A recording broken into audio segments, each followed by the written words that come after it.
Meus queridos irmãos, saudação de paz, que Deus em Cristo Jesus vos abençoe. Estamos aqui iniciando mais um programa pelo Reino por Almas Podcast. E hoje nós temos um convidado super, hiper, mega especial. Um amigo pessoal, um santo homem de Deus, que tem um trabalho fantástico e que tem algo especial de Deus sobre a vida dele. E hoje, pela graça do Senhor que foi nos alcançada, hoje nós estamos tendo a oportunidade de ouvi-lo. Vamos bater um papo legal, falar sobre missões transculturais, missões urbanas. Vai ser um programa fantástico. E eu quero te convidar a já compartilhar esse conteúdo. Às vezes, você ouve, você não interage. Eu preciso da sua ajuda para que o YouTube entenda que esse conteúdo é relevante e que assim ele propague esse conteúdo para mais pessoas. Afinal, nós estamos falando do reino, dos valores do reino de Deus e estamos expondo assuntos da Bíblia Sagrada, ou seja, a palavra de Deus. Então, por favor, mande no grupo da sua igreja, manda no grupo do churrasco. Hoje é quinta-feira, eu sei que você já está programando o churrasco do final de semana. E se você não me chamar, olha, eu não sei não o que vai acontecer contigo, hein? Eu sei que você está programando isso. Então manda lá, manda no grupo do futebol, porque eu sei que crente também joga bola. Então manda para todo mundo, porque Deus tem uma palavra. Hoje comigo aqui, pastor Marcelo Cruz. Pastor Marcelo, seja muito bem-vindo. É um prazer ter o senhor aqui conosco. Muito obrigado por ter aceitado o nosso convite.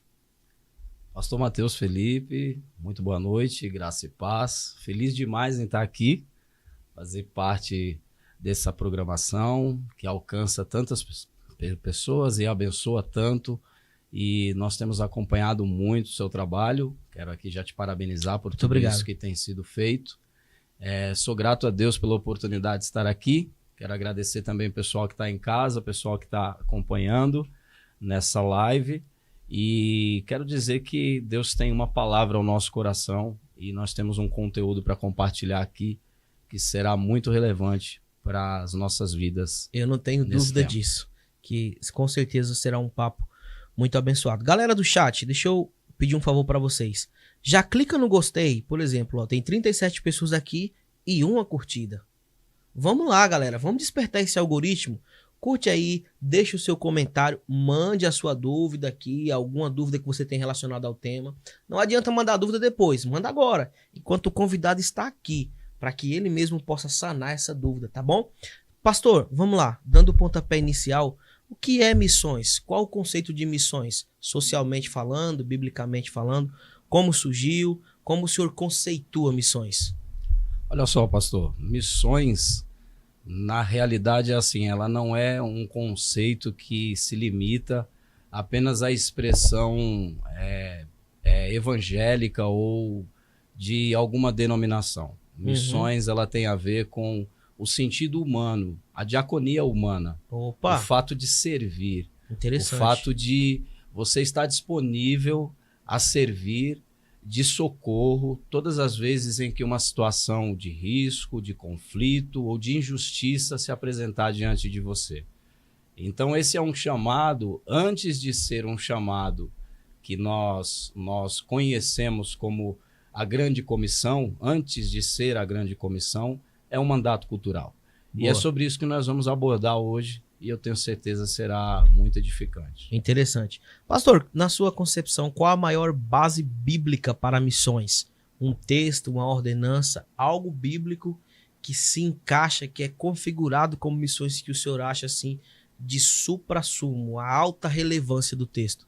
Teria um texto para a gente dar um pontapé inicial, um conceito bíblico, um modelo bíblico? Como que o senhor poderia lançar isso aqui à mesa para a gente hoje? Olha só, pastor, eu acredito o seguinte, eu acredito que missões tem muito a ver com o despertar do ser humano para socorrer o outro, a necessidade do outro. E dentro da palavra de Deus, nós encontramos diversos exemplos da expressão de socorro através do evangelho. Mas isso não é uma chamada que ela fica limitada, como eu já disse, à expressão da cristandade. Essa é uma chamada humana. É o fato de você ter a empatia com o outro e dizer assim, se dói em você, também dói em mim. Se tem algo errado com você, então eu vou procurar ajudar de alguma forma. tudo isso eu acho que é relevante para as nossas vidas. Um texto que me chama muito a atenção é o texto que está no Evangelho de Mateus e no Evangelho de Marcos, onde fala sobre a mulher Cirofenícia. Então nós vemos esse texto ele é uma chamada transcultural porque ela é uma mulher que não faz parte da cultura judaica. Ela é uma mulher além das fronteiras. E ela vem buscando Jesus e ela vem clamando porque ela tem um problema, a filha dela está endemoniada, está precisando de ajuda. E Jesus ele tem uma frase muito intrigante. Ele diz assim, olha, não convém pegar o pão que se serve na mesa dos filhos e entregá-lo aos cachorrinhos. E aquela mulher, então, num sinal de humildade muito profunda, ela diz assim, mas meu Senhor, também os cachorrinhos se alimentam das migalhas que caem da mesa dos filhos. E ali Jesus olha para aquela mulher e Jesus diz, por esta tua palavra, você pode ir porque o que você precisava já foi feito, a tua filha está curada. E aquela mulher sai em posse da sua bênção. Ali eu aprendo muita coisa, ali eu aprendo diversas visões dentro desse texto. Primeiro, uma chamada transcultural. Está indo além das fronteiras. Jesus está atendendo alguém, segundo o Evangelho de João, capítulo 1, ele veio para os seus. Então, ele está abrindo ali uma expressão em aspas, ele está dizendo assim, olha, eu vim para aqueles que são meus, mas eu também posso atender a todos quanto chamarem e clamarem. E aquela mulher, ela faz parte de um arquétipo do que seria o povo gentil sendo alcançado pela misericórdia e graça de Deus. Então eu vejo ali dentro daquela passagem que pela primeira vez na história, aquilo que está sendo apresentado no chão tem mais qualidade do que aquilo que se serve em cima da mesa. Oh, interessantíssimo. É a primeira vez que você vai ver no contexto bíblico essa analogia, esse entendimento de que aquilo que está sendo oferecido no chão tem muito mais peso do que aquilo que é servido em cima da mesa. Por quê? Aí você fala assim, poxa, pastor, mas por que o senhor entende que tem mais peso que está sendo servido aos pés de Cristo do que aquilo que está sendo servido na mesa dos filhos? É simples, nesse contexto, o que está servindo à mesa só está atendendo quem não precisa, mas embaixo da mesa tá quem está pedindo socorro. Tá exatamente quem precisa daquilo que só Jesus pode dar. Nossa. A dependência, ela tá explícita. Fantástico. Pastor. Aquela mulher, ela tá expressando uma dependência de alma, almática. O grito dela vem do interior de seu âmago. Ela precisa de um socorro e só Jesus pode dar. Interessante, porque assim, meu pastor, geralmente a gente aprende, mais assim, vou falar denominacionalmente falando, chega quase a ser um jugo, uma imposição. Tem que fazer missões, tem que fazer isso, tem que fazer aquilo. E pelo que eu não sei se eu estou acompanhando corretamente o raciocínio, mas é algo que o senhor está colocando aqui em questão de humanidade mesmo. Em questão de se condoer com a dor do próximo, a ponto de se incomodar e socorrê-lo. E pastor, assim, onde que a gente se perde nesse meio termo? Onde que é a nossa falha? Onde que a gente Eu acho que o nosso calcanhar de Aquiles. Nosso calcanhar de Aquiles. Aonde que está a nossa fraqueza na formação de obreiros para o envio do processo missional? Boa. Aonde que está o nosso calcanhar de Aquiles? Aonde que está a nossa fragilidade como líderes, como emissários, como preparadores? No meu ver, aquilo que eu estudo em relação a missões, eu acredito que é o seguinte: quando nós estamos liderando um grupo, um coletivo, e nós aplicamos a esse coletivo métodos que são estritamente religiosos, nós estamos aperfeiçoando eles no sentido de preparação litúrgica, mas nós estamos engessando eles, neutralizando eles, nós estamos com uma mão preparando e com a outra nós estamos castrando. Aí não seria uma missão bíblica, interdenominacional. Não. Seria uma coisa assim, para enriquecer ou para expandir um território denominacional e aí começa a falha? Então, dentro disso, puxando um pouco assim esse gancho da sua fala, existe dentro da questão missional, dentro da questão evangelística, existe o evangelismo chantageado. Opa, como que funciona isso aí, pastor? O evangelismo chantageado. Fiquei curioso agora, hein? É assim, você encontra alguém em situação de vulnerabilidade, alguém que está passando por um problema, por uma situação de perca ou de desfavor, seja ele social, seja ele familiar, seja ele financeiro, e você encontra essa pessoa dentro desse estado e aí você usa de argumentos aonde oferece em favor da sua denominação ou daquilo que você acredita um benefício para a pessoa. É mais ou menos como a compra de voto.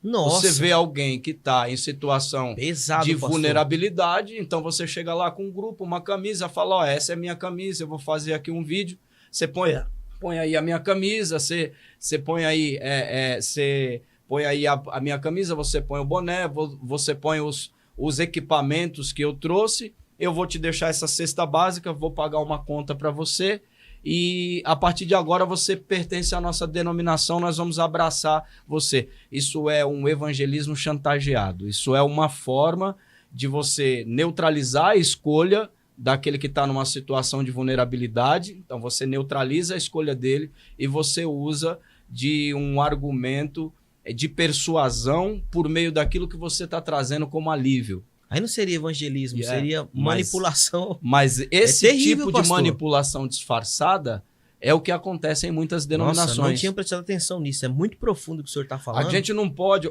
Olha só, uma coisa que eu quero falar para pastor Mateus é sobre os mitos dentro do evangelismo. Quais seriam, pastor, os mitos? Olha só, primeiro mito dentro do evangelismo, Marcos 1,17. Vinde após mim, eu vos farei pescadores de homens.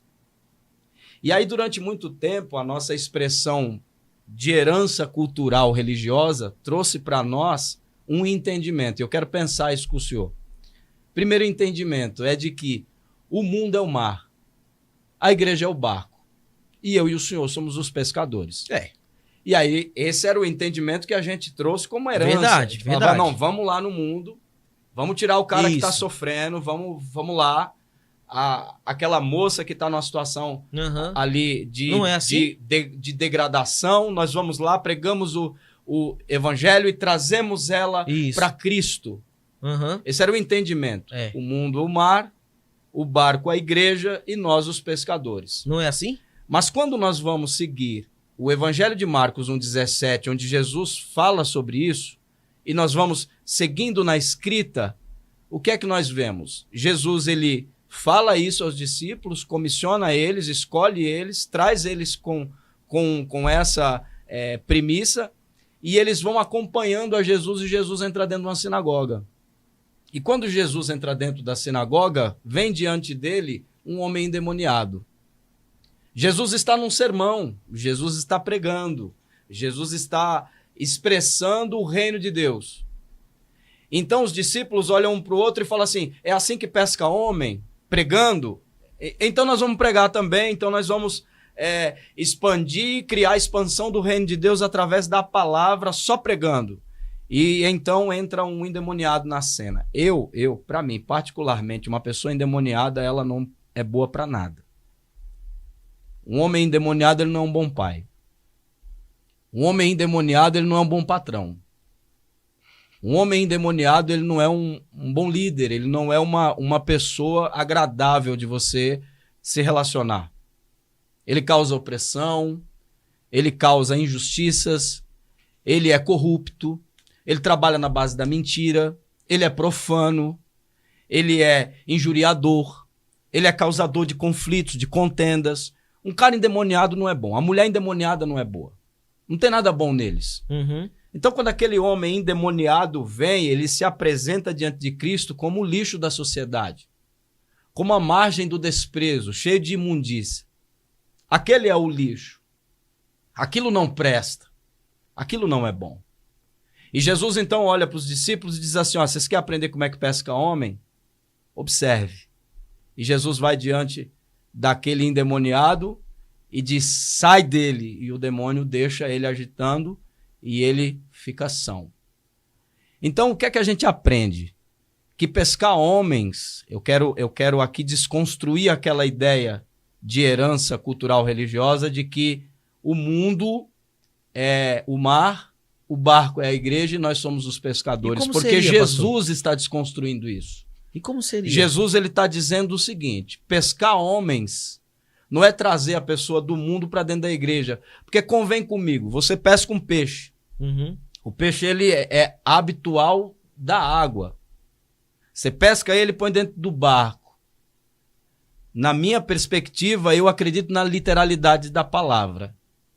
E você não vai pescar um peixe e jogar dentro do barco, porque se ele pudesse falar, se o sistema cognitivo da fala dele fosse despertado, ele diria, me lança de volta na água porque aqui eu vou morrer. Eu sou da água. Tá ficando interessante, pastor. Eu vou morrer. E aí, você não pode usar isso como termo de evangelismo. Não? Porque o peixe dentro do barco, ele morre. Por isso a gente emprega muita força para manter crentes dentro da igreja ou recém-convertidos dentro da igreja e que a cruz de Cristo não foi suficiente para ele. Nós não podemos mudar quem a cruz não mudou. Nossa. Então nós gastamos energia e força para manter esse recém-convertido, esse neófito, que chegou, a gente faz de tudo. Eu conheço líderes que fazem de tudo para manter aquele cristão dentro da igreja, seja o recém-convertido e seja também aquele que já está há algum tempo ali. E como que a gente faz, Eles decoram a igreja, eles põem LED, eles põem telão, eles deixam o barco enfeitado, mas não adianta. O peixe é do mar, o peixe não é do barco. Então o que Jesus está falando não tem a ver com mar e barco. E tem a ver com o quê, O que Jesus está falando tem a ver com a essência da criação de Deus. Jesus está falando, vinde após mim, eu vos farei pescadores de homens. Não é para ir no mundo, o mar, e pegar as pessoas e lançar dentro da igreja, o barco. Por quê? Isso vai desgastar, isso vai perder energia. Não é esse o foco e não é esse o entendimento. O que eu preciso é de pessoas que estejam disponíveis a ter coragem de pôr a mão dentro do lixo e tirar de lá de dentro a imagem de um homem que foi corrompido pela presença do pecado. Interessante. Muito interessante. Pescar homens não tem a ver a preparar ambientes e trazer as pessoas ao seu gosto. Tem a ver com ter coragem de lutar por aquela vida e fazê-la cada dia mais parecidas com Jesus. Sensacional. Então o primeiro mito é esse. E qual o segundo? Segundo grande mito que nós encontramos é de que quando nós vamos, e agora eu vou abordar o tema outra vez, de quando nós vamos encontrar alguém em uma situação de vulnerabilidade, eu aprendi o seguinte, prepara aqui esses donativos, prepara aqui essa cesta, prepara aqui esses insumos, seja cobertores, seja sopa num dia de frio, numa noite fria. Prepara tudo isso que nós vamos levar Jesus para essa pessoa que está em situação de desprovisão. E esse era o entendimento. E nós saíamos com o coração todos cheios de uma expectativa de, nossa, nós estamos levando Jesus para alguém. Mas eu quero dizer algo aqui para você que está me ouvindo. Jesus não cabe dentro de uma marmita. Jesus não cabe dentro de um cobertor aquecido para quem está com frio. Não é lá que Jesus está. Nossa. Evangelho de Mateus, capítulo 25, Jesus vai dizer onde é que ele está. Existe ali um contexto, e eu não posso desconsiderar esse contexto, eu não posso ferir o texto. Existe um contexto de juízo, condenação eterna e também de graça eterna ali. O poder da remissão, o poder da salvação está expresso ali em Mateus 25. Mas dentro do contexto que Jesus diz, ele fala assim, sabe por que está acontecendo isso? Sabe por que o juízo virá? E os discípulos perguntam, por que o juízo virá? Ele disse assim, porque essa geração é incrédula, adúltera, e está pedindo um sinal. Mas eu vou contextualizar o que vai acontecer no final. Como um grande apacentador, como um grande pastor, separa os bodes das ovelhas, assim fará o Filho do Homem. Os bodes à sua esquerda e as ovelhas à sua direita. E aos bodes, ele dirá assim, porque eu tive fome, não me deste de comer.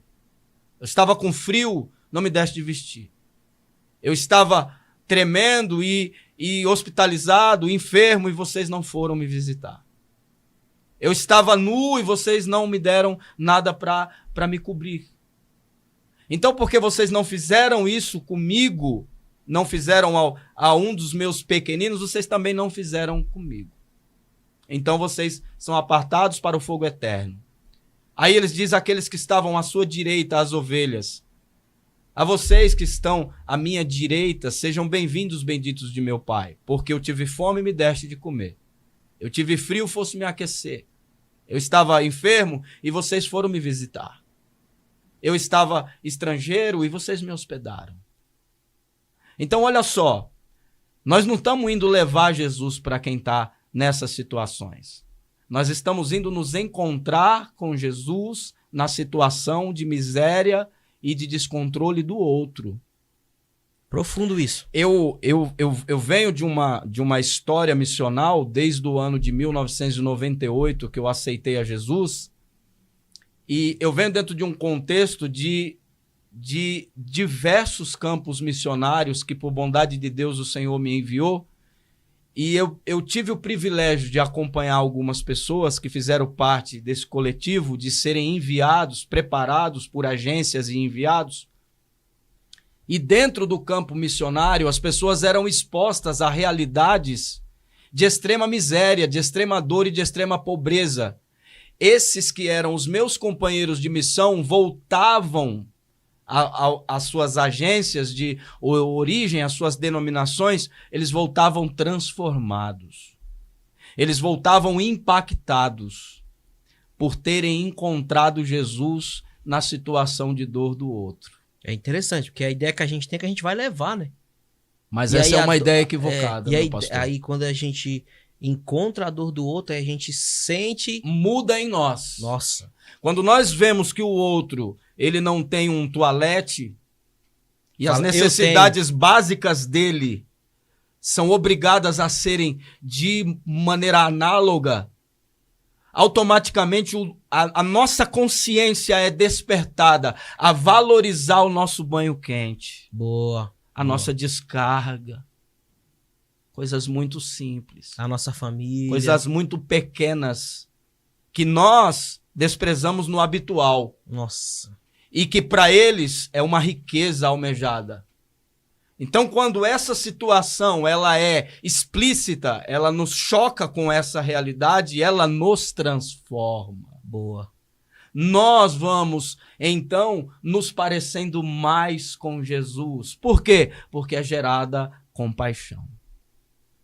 Pastor, isso aqui que o senhor está falando é, assim, tremendo, é, assim, libertador.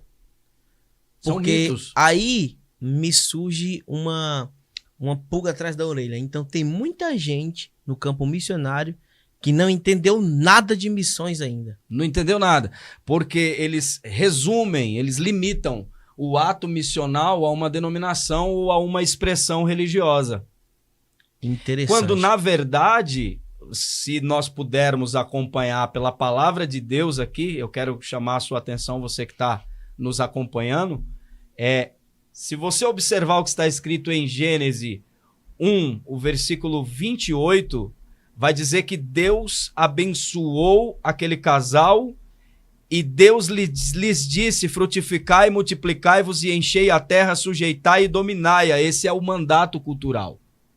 E é interessante quando nós lemos isso, porque quando nós lemos o capítulo 2, o versículo 25, diz que esse casal original, antes da presença do pecado, ou seja, pré-queda, antes da queda, o versículo 25, capítulo 2, versículo 25 de Gênesis diz: ambos estavam nus, o homem e sua mulher, e não se envergonhavam. Interessante. Aqui eu quero tratar uma situação. Todo contexto de discriminação, todo contexto de afastamento ou de desligamento de um ser com o outro, no sentido discriminatório, no sentido de preconceito, no sentido de secularização, no sentido de uma separação gradativa entre um ser e outro, acontece após o pecado. Antes do pecado, há um compactuar de uma realidade na presença de Deus que se chama unidade. Enquanto nós formos um, pastor Mateus Felipe, eu não terei vergonha do Senhor em nada. Enquanto nós formos um, nós estivermos unidos, eu não trarei vergonha ao Senhor e o Senhor não me afrontará com vergonha alguma.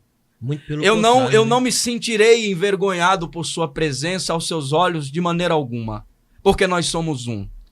Então o versículo 25 fala que o casal estava um diante do outro e eles estavam nus e não se envergonhavam. Mas quando nós vamos ler o versículo que todos nós usamos para o casamento, ou pelo menos para as ministrações matrimoniais, o versículo 24 diz: deixará o varão o pai e a sua mãe, e apegar-se-á a sua mulher, e serão ambos uma só carne. Aqui nós estamos usando um verbo hebraico chamado dayback.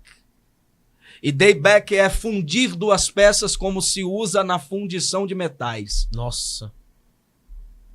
Nesse contexto, o homem olhava para a mulher nua e não enxergava ela como a outra ou como um outro ser pessoal. Enxergava como parte de si mesmo. Interessante. Tanto é que eu no banho não tenho vergonha de mim no banho. O senhor no banho não tem vergonha do senhor no banho. Mas a partir do momento que nós estamos separados pessoalmente, interpessoalmente, nós então aprendemos a observar o outro com a indiferença daquilo que nós estamos criando da nossa expectativa em relação a quem é aquela pessoa. Ô, pastor. E nesse ponto, só para a gente fechar, nesse ponto, qual que é o grande quê? É que a discriminação surge, é onde os problemas de socialização são gerados, porque essa disfunção é onde está a raiz da essência do preconceito.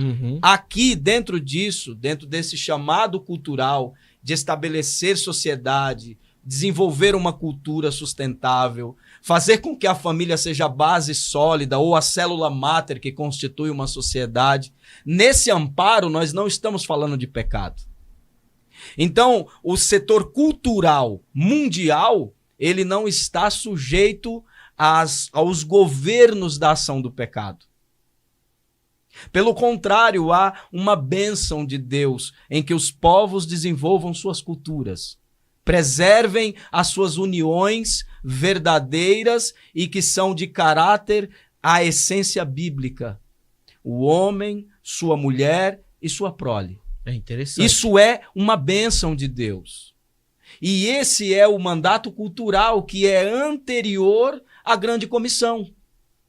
Então, qual que é o nosso calcanhar de Aquiles, voltando para a gente poder ter esse entendimento? A nossa fragilidade como liderança hoje, dentro das denominações, é não abordar que o mandato cultural tem a ver com cuidar do outro antes da grande comissão, que seria ser enviado em socorro de alguém. Pô, então, olha só, missão tem muito mais a ver com gente do que com crente. Boa. Muito forte. Pastor, então assim, é bem complicado, porque levando por esse ponto, eu vou pedir para o senhor contar um pouco sobre as suas experiências em missões. Como o senhor já me antecipou que já fez missões em alguns lugares. Mas então, peraí. Então quer dizer que tem muita gente sendo enviado para o campo que ainda não tem uma identidade missionária dentro da denominação. Exatamente. Então ele está indo sem identidade, ele não sabe o que é missão. Ele aprendeu ali, tem uma aulinha, um discipulado sobre o que é missão, o conceito de missão, agere, perfect, missio dei, por aí vai, essas palavras no latim que a gente aprende. Mas a identidade missionária, ele ainda não tem dentro de si. E na sua concepção, não sei se o raciocínio está correto, e se estiver, como que a gente faz, então, pastor, para resolver essa problemática? Qual seria a cura imediata? Olha só, pastor Mateus, a estruturação familiar para uma sociedade justa, e igualitária. Uhum. Se a gente fizer uma análise aqui um pouco mais a fundo, eu vou tirar por base os críticos. Uhum. Se nós fizermos uma análise um pouco mais a fundo sobre o corpo crítico, sobre aqueles que criticam a obra missional, sobre aqueles que criticam a base da igreja, sobre aqueles que acabam de alguma forma tentando desabonar o conteúdo missional das igrejas, se a gente abordar esse tema, a gente vai entender que a grande dificuldade da formação do obreiro é porque esse obreiro não foi formado primeiro um homem ou uma mulher dentro do seu lar. Então, a ausência da formação de base por uma consolidação de sua definição de seu papel humano compromete a formação missional.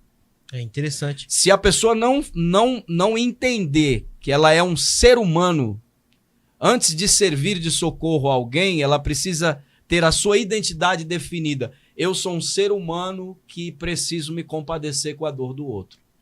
Pastor, aquele texto de Jesus, onde ele recita o mandamento, amarás o teu próximo como a ti mesmo, se encaixa nesse pensamento aí?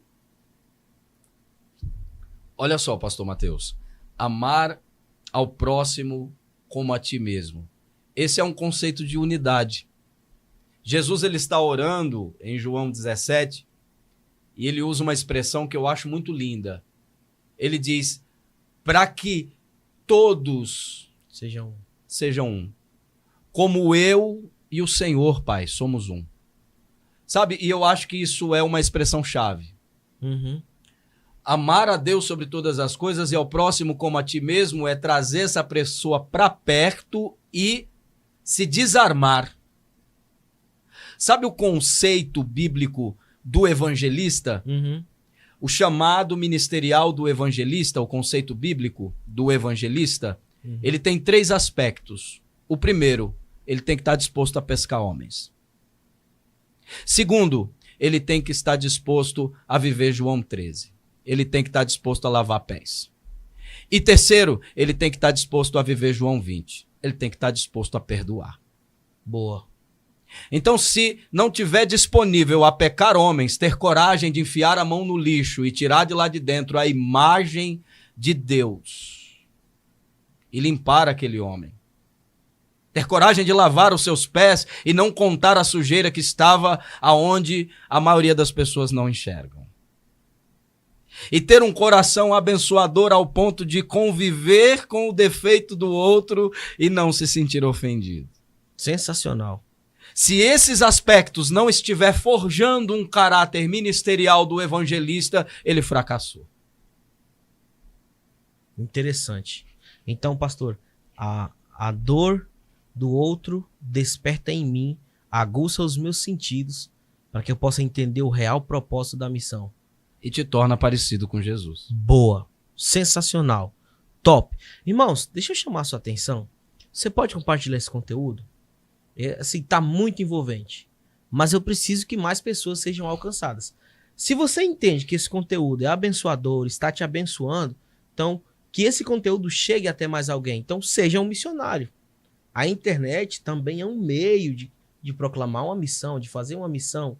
E de repente eu sei que esse vídeo vai chegar em alguém e ele vai ser alcançado pelo poder do evangelho. Que no final a gente vai fazer um apelo aqui, tá bom? Pastor, vamos lá. O senhor falou para mim que já fez algumas missões em alguns lugares. Tem alguma experiência que te marcou em missões? E assim, eu tô vendo o senhor contando com muita maestria. E graças a Deus por isso, isso é sinal de que o senhor é extremamente capacitado e familiarizado com o assunto. Isso não é uma coisa que o senhor pegou e leu e trouxe. Graças a Deus, isso aqui tá nítido. Isso tá nítido que o senhor vive missões. Isso é fantástico. Mas de repente quem tá em casa vê o senhor assim e se intimida, fala, nossa, como que eu faço para chegar nesse nível? Como que foi assim a sua primeira viagem missionária, as dificuldades que o senhor encontrou, como que o senhor poderia nos ajudar para a gente quebrar esses paradigmas de que o campo missionário é algo que é quase impossível de alcançar e tem demônio e essas coisas. Como que a gente faz, pastor, para dar o pontapé inicial e ter sucesso? Se o senhor puder entrar nisso aí, eu também iria ficar muito grato. Olha só, pastor Matheus, eu acho muito relevante a gente poder tocar nisso. Mas assim, eu volto àquele argumento de base. A minha casa, desde que eu me conheço por gente, a minha família, para ser mais exato, a minha mãe foi uma guerreira assim, muito grande, uma referência missional para mim, muito intrigante, porque foi uma moça recém-chegada em São Paulo, que foi morar em Santos, e ela vinha das roças que cortavam cana nas terras de Minas, e ela desenvolveu uma relação com um santista, e ali foi de onde veio a herança que sou eu. E dentro do meu lar, a minha mãe sempre abrigou pessoas. Sempre. Tem pessoas que estão nos acompanhando, e eu sei que vai ser alcançado por essa história. A minha casa sempre foi um berço cultural, assim. A minha mãe, ela abraçava todo mundo que vinha. Ela não sabia dizer não. Ela entregava alimento, ela oferecia uma pernoite, e ali pessoas ficavam no meu lar quando iam para a praia. Eu sou natural de Santos, morei na Praia Grande durante muitos anos da minha vida, e a minha casa era um berço cultural, Varão.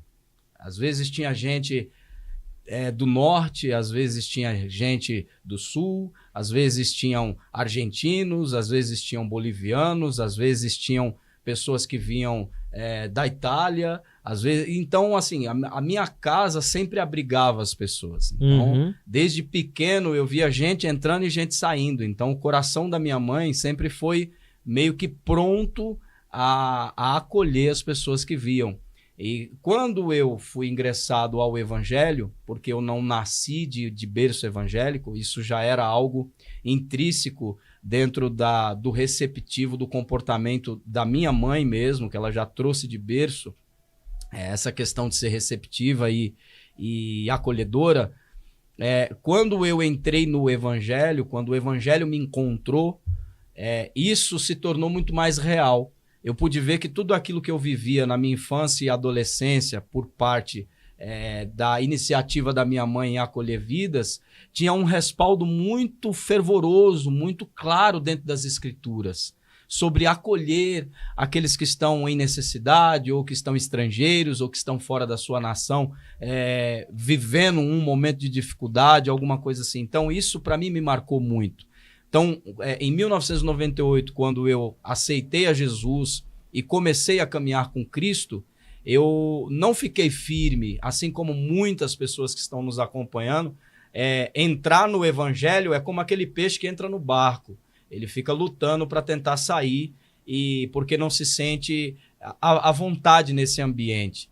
E eu, ali, quando entrei no evangelho, não foi diferente. Eu não me sentia à vontade. Tinha muita coisa que me confrontava, que me chamava à renúncia, e aquilo não era confortável para mim. Então, quando esses paradigmas foram quebrados na minha história para forjar o meu caráter, e eu estava, enfim, aos olhos dos meus líderes, pronto para fazer missões, já era o ano de 2012, 2013, 2014, que foi aonde eu fui para o campo missionário. Então, eu fui enviado para a cidade de Apiaí, no Alto Vale do Ribeira, ali cerca de 40 quilômetros aí das fronteiras do estado de São Paulo. Aí foi a primeira vez que o senhor teve contato com... Eu tive contato com o que é missões.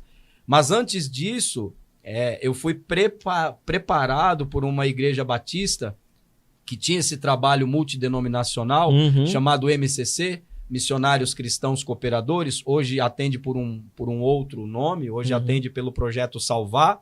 É uma agência missionária com um trabalho muito sério, muito valioso no campo de missões.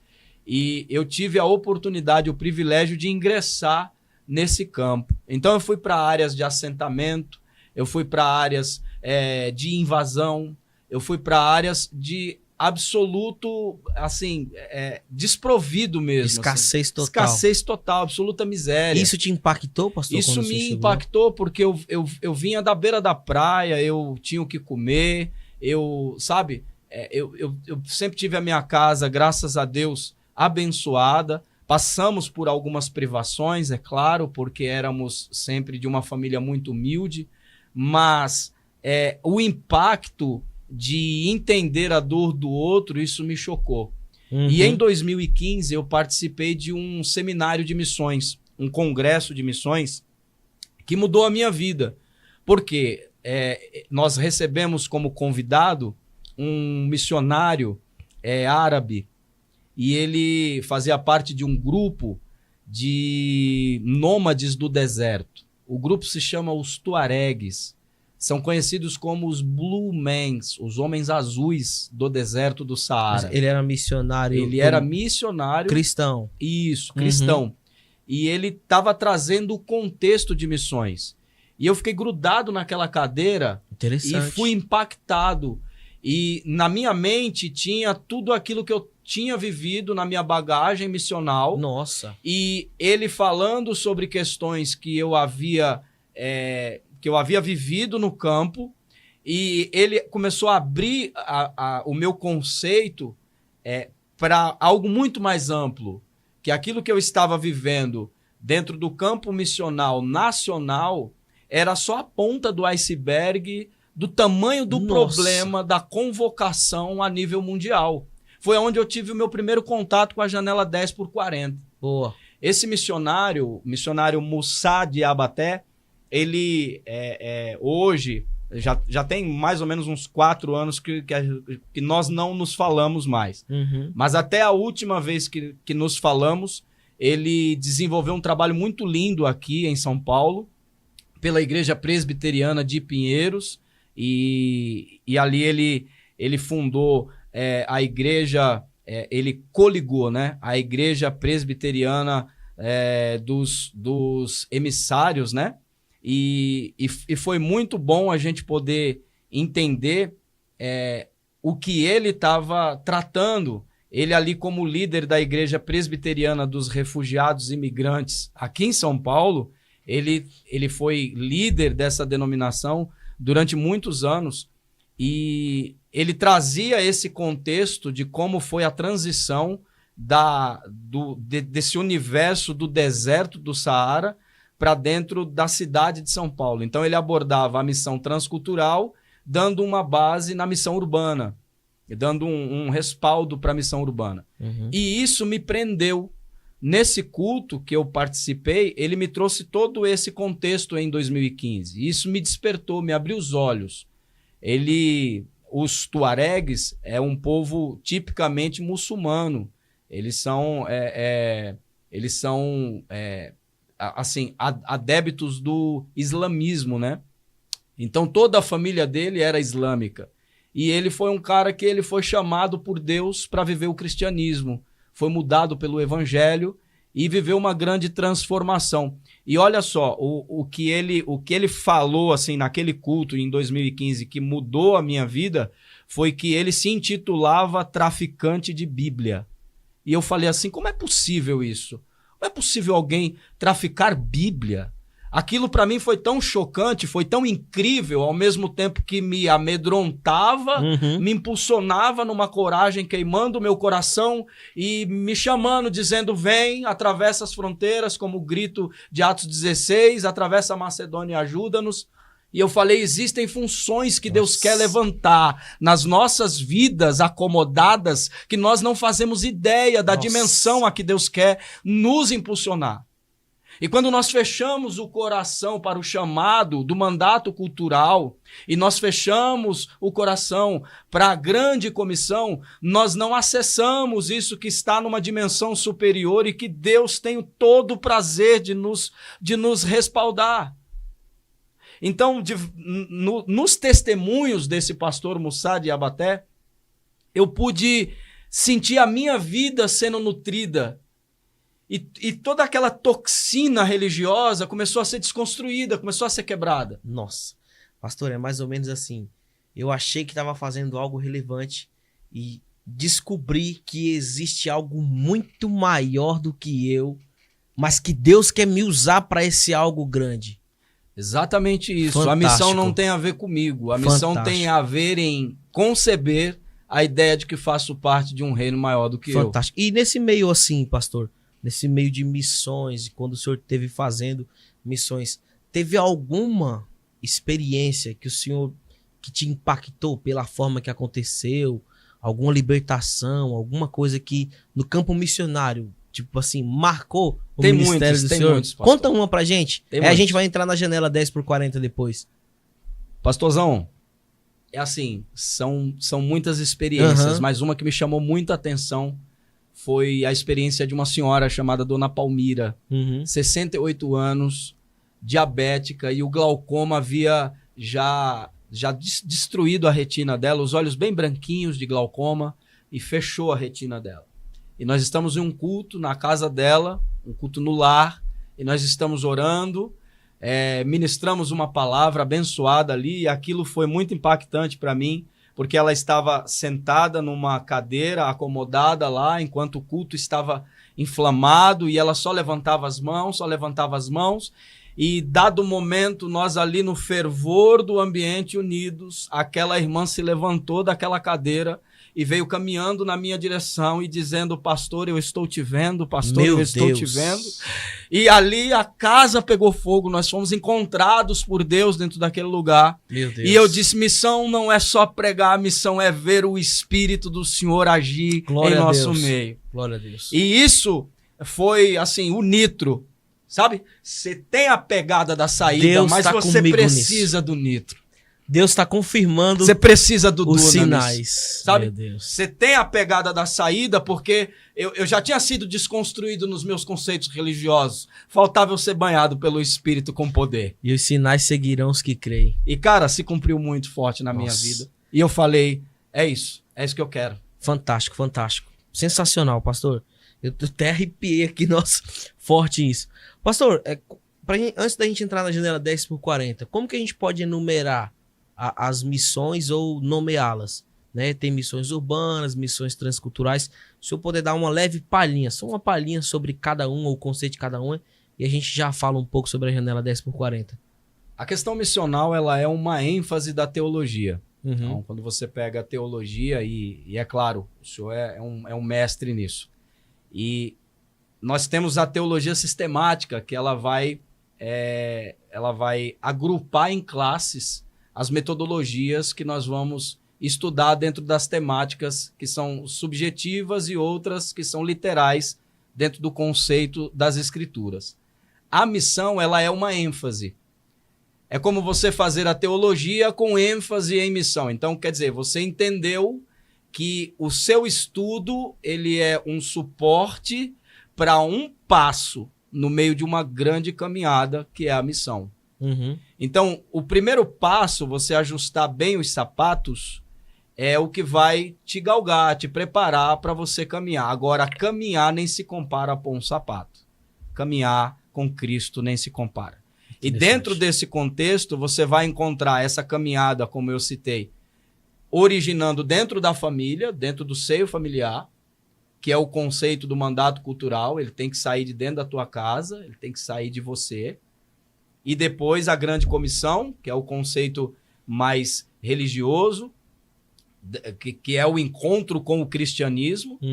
E você unir os dois e começar a desenvolver a missão pessoal, a missão interpessoal, a missão coletiva ao seu redor, a missão pública e a missão expansiva. Então, do micro ao macro, do que você é despertado, aquilo que você alcança. Então, eu acho que as dimensões muito bem estabelecidas, o livro de Atos dos Apóstolos já fala sobre o que o Espírito Santo mencionou através da linguagem de Cristo, a linguagem viva, sobre esse conceito. E ele diz assim, olha, vocês serão minhas testemunhas. Primeiro, em Jerusalém. Depois, na Judéia. Depois, em Samaria. E depois, até os confins da terra. Isso fala dessa pluralidade de etapas que são subsequentes ao recebimento do Espírito. Sensacional. Gente, acreditem se quiser. O tempo voa. Já tem 1 hora que a gente tá falando aqui. Meu Deus. E a gente tem que dar sequência nos trabalhos, né? Tem programação depois do estúdio, mas eu vou fazer o seguinte. Eu não vou parar por aqui, porque assim, tá muito bom, muito libertador e tá assim, esclarecedor. Então eu vou combinar com vocês, a gente vai fazer parte 2. Amém. Tudo bem pro senhor? Amém. Daqui a gente vai dar o pontapé inicial. De novo, aí a gente fala janela 10x40, fala mais sobre outros assuntos. E eu tenho certeza que vai ser iluminador. Pastor, realmente a gente tem que tem outras pessoas vão ocupar o estúdio agora. Mas eu queria que o senhor deixasse suas redes sociais, fala um pouco sobre o seu trabalho pessoal, que o senhor vem fazendo, fala sobre o seu canal, fala sobre a sua rede social, onde as pessoas te encontram, tá bom? Que aí eu tenho certeza que elas vão até o senhor e elas vão ser abençoadas também. Pastor Matheus, olha só, eu sou pastor, presidente, fundador da comunidade cristã Filhos de Isaac, e nós temos um trabalho desenvolvido ali aos arredores da represa de Guarapiranga, onde está situada a nossa sede. Inclusive agora estamos em transição de mudança, e eu deixei para falar sobre isso agora no final desse podcast, para que aquele que ficou até agora com a gente venha entender aonde encontrar esse conteúdo e também fazer parte dos projetos que a gente desenvolve. Eu sou pastor líder dessa denominação, Comunidade Cristã Filhos de Isaac, juntamente com a minha esposa, a pastora Miriam, pedagoga, uma mulher incrível que cuida do nosso príncipe, o Isaac, com muita maestria, e ali a gente acolhe famílias. Sou pai também do Marcelo, tem 25 anos, já é um jovem, que também tem seu trabalho desenvolvido no campo de missões também. Nós ali cuidamos de vidas, nós cuidamos de famílias, nós temos um trabalho que atende unidades hospitalares também. O nome do trabalho é um projeto que já há mais de 4 anos a gente desenvolve com essas unidades hospitalares que estão na Zona Sul aqui de São Paulo. O nosso projeto é Cura por Palavra. Boa. E nós atendemos famílias em situação muitas vezes de abandono, em situação de preparo de pessoas que estão sendo desconstruídas ou que estão perdendo a sua identidade. Boa. E que muitas vezes estão sendo internadas e a família despreza, a família abandona, e nós acolhemos essas vidas. Nós temos esse trabalho já há mais de 4 anos e agora com essa visibilidade também a gente pode fazer essa divulgação.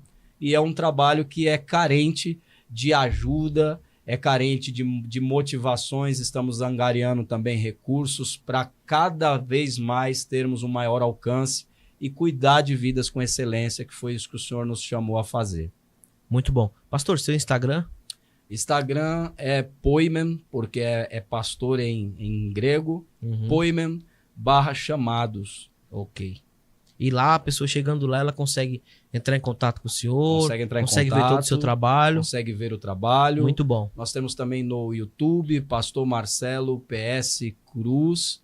Acessa lá e seja edificado pelos conteúdos que nós estamos desenvolvendo, que eu tenho certeza será uma bênção. Pastorzão, muito bom esse tempo de mesa aqui. Só agradecer. O pessoal tá aqui pedindo parte 2, ó, por exemplo. Tem um comentário aqui, deixa eu dar uma moral pro pessoal do chat. Eu sempre dou uma moral pra vocês, tá bom? Sempre. Então, ó, Leonardo Pontilho. É o Léo. Léo, Deus te abençoe. Esse eu conheço. Olha só, ele diz aqui, depois desse podcast, mas ainda eu concluo que existem pessoas convencidas e não convertidas. Que momento com Deus espetacular. Né? Tem outro comentário aqui, tá? Tem muitos comentários. Falta muita coisa, pena que o tempo não deu. Queremos parte 2. Com certeza vai ter parte 2. É só vocês seguirem aí, ó, o perfil do podcast no Instagram, tá bom? O perfil lá tá Pelo Reino por Almas. Houve uma mudança. Era ETIC, uma abreviação de Escola Teológica Quinas Eclésia. Esse podcast é um oferecimento da escola. Mas eu carrego comigo, né, um slogan, Matheus Felipe, Pelo Reino por Almas, um Ministério Ardendo em Chamas. Então eu coloquei o nome do podcast Pelo Reino por Almas, tá bom? Porque tudo que a gente faz tem que ser pelo reino. E a consequência disso é por conta das almas, ok? E aí segue a gente aí também no nosso perfil, Matheus Felipe Oficial, tá bom? Você pode acessar o site da nossa escola aí, etic.com.br. Lá você vai ter acesso a todos os cursos. É só escolher e ser feliz. Olha só, eu tenho umas novidades para vocês. Eu estou aqui com esse livro, A Ótica de João sobre Jesus Cristo no Evangelho. E tenho esse aqui também, Líderes segundo Deus, Causam Impactos, Mudam o Ambiente e Transformam Vidas. Esses 2 livros são de minha autoria e eu vou transformá-los em curso agora em janeiro. Então, esse livro aqui, eu só falo sobre o Espírito Santo em apenas 3 lugares. Eu só falo sobre Jesus. Os 21 capítulos de João, eu comentei como João viu, como João apresenta. E eu coloquei de uma forma que qualquer pessoa consegue entender. Quando eu comecei a estudar teologia, eu encontrei muita dificuldade. Eu tenho um pouco de dificuldade com termos, é uma coisa pessoal. Quando é muito difícil, palavras difíceis. Então, depois que eu aprendi, que eu entrei no meio teológico, comentando sobre o jogo, eu falei, eu vou colocar de uma forma que o doutor entenda e que o leigo também seja edificado. E graças a Deus as pessoas têm comentado muito sobre esse livro e vai se transformar em um curso, agora em janeiro. Se você quiser fazer a sua pré-inscrição, me chame aí no número DDD 11 9 34 66, ou pode ser nesse aí também, 33599592. Olha só, tem aqui um curso, se você quiser adquirir um curso de missiologia, tá bom? Eu tenho esse curso aqui. Inclusive, esse livro é uma das 10 matérias que englobam o curso fundamental, que tem duração de 2 anos. Mas esse curso aqui eu também vendo ele à parte, tá bom? Me chame aí, que eu vou liberar as aulas para você, todas em alta resolução, aulas com 1 hora e meia de duração. E agora em janeiro, eu vou lançar para vocês esse curso aqui, Obreiros, Ministros, Deveres e Funções. Por exemplo, quem foi o primeiro obreiro da Bíblia? Eu tenho uma dificuldade, toda vez que eu fiz seminário, os seminários para obreiro duram 2 dias.